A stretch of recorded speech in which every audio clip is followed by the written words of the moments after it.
and officials at the highest levels of the Russian government were complicit in the scheme. The Russians were not only systematically doping, but bribing officials to conceal test results and using secret agents to monitor the lab work. It says more than 1,000 Russians benefited from a doping program that saw competitors cheat in 2 Olympic competitions. 59 kilo class, there is only one name, and that is Fedosienko's. Started off as the king, and no one's been able to catch up to him. No one's come particularly close. Undefeated, he's never been beaten when he heads out of competition. Plus his controversies, because he did pop in his past, although that was way back in 2005. That he failed a doping test. Every world record in the International Powerlifting Federation has been broken in the past 3 years, with the exception of one record that has stood for over a decade. Russian powerlifter Sergey Fedosienko set the 59-kilo world record total back in 2016 at the World Championships in Killeen, Texas, where he put up a monstrous raw total of 669.5 kg, which is the record that has not even been threatened for 10 years. While every other weight class seems to progress linearly over time, the 59s are stuck. Now, why is this one world record so controversial? Before we answer that question, let's get some background. Back in 1952, the Soviets joined the Olympics in weightlifting for the first time. Their sports newspaper at the time wrote, "Every record won by our athletes, every victory in international competition, graphically demonstrates to the whole world the advantages of the Soviet system." For the Russians, the Olympic Games were not just about winning for their people, but also about proving the efficacy of their state-controlled way of life on the world stage.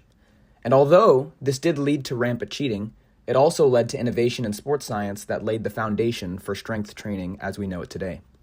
Despite the USSR collapsing in 1991, they still stand at second place all-time for medals, and first all-time in wrestling and weightlifting, which I repeat is from a country that has not existed for 25 years. It all makes sense when you realize the Olympic Games was a massive display of Cold War propaganda, used in order to display communist supremacy. Furthermore, possibly the most effective way to display brute strength was through strength sports. So the focus of this young, image-focused country fell onto weightlifting.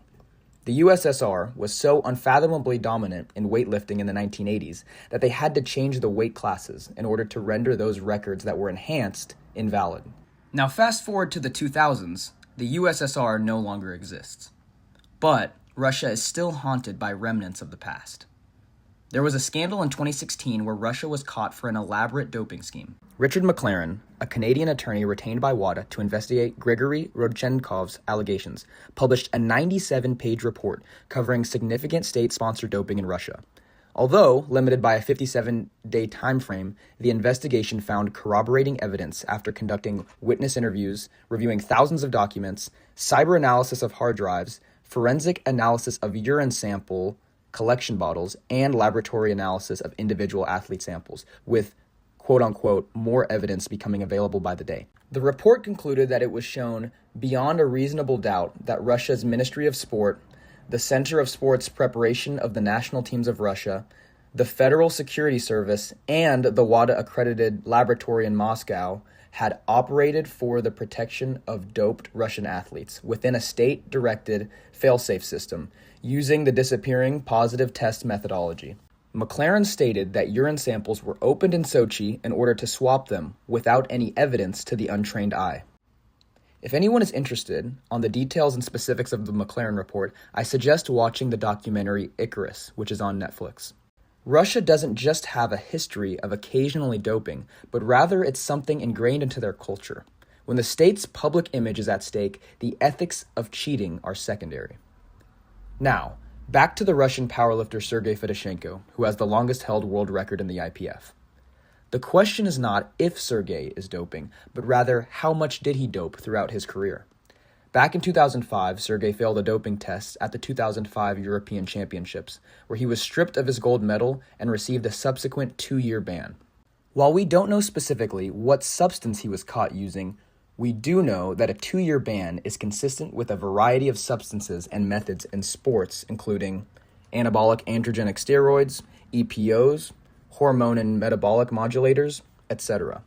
The real question is, should an athlete who uses these substances be allowed to return to quote-unquote tested powerlifting and set official world records? If that athlete has been enhanced on the cellular level, do they have an ongoing boosted baseline for workload that pays dividends into the future? This question I cannot answer. In Sergey's case, he set this world record of 669.5 kg more than 10 years after his failure to pass a drug test.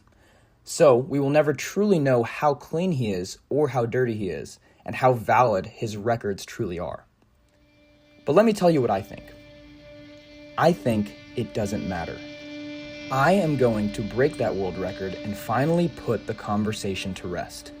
If a 22-year-old American can break the record set by a Russian who used steroids, then we know that it was not an impossible record.